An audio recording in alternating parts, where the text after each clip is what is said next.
Lichini oldingizmi? Lichini oldim. Mana bu yer ikki tomon tortilib qoladi. Hozir og'raydi. Mana og'riq boshlandi menga. Oyoq og'riyapti.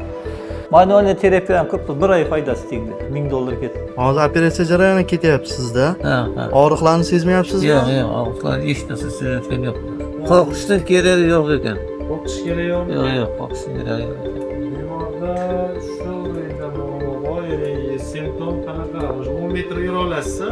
10 metrdan keyin уже yura olmaysiz yo'lga. Ko'p bemorlarda bitta o'rinda emas muammo, birdaniga 2 ta, 3 ta, ba'zida 5 tagacha muammo bo'lishi mumkin. Maksimum 5 tagacha muammo bo'lsa, bittada endoskopga hammasini hal qilsa bo'ladi. Qalay? Zo'r. Yurolmayman edim, yurolmaydigan holatda keldim. Hozir mana cho'tga yuribman, og'riq yo'q. Necha foiz o'zgarish? 100%, aniq.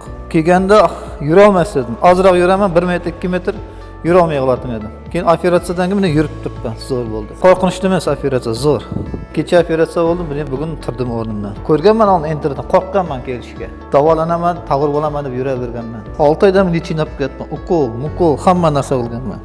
Blokadaga din soldirganman, foydasi tegmagan. Fizioterapiya, ignoterapiya hammasi $2000 aniq ketdi. Xudo xolasa zo'r bo'ldi meni bu. Nima deysiz, shu krizda bo'lib turib qiynalib davolanmay yurganlarga nima tavsiya berasiz? Maslahatim, lichinni olib ko'rib, tag'ir bo'lmasanglar, bu yerga kelib oldir. Qo'llari yengil, hammasi shariatlari zo'r. Telegram nomerim berdi, Instagram berdi. Shundan qarab topib keldik.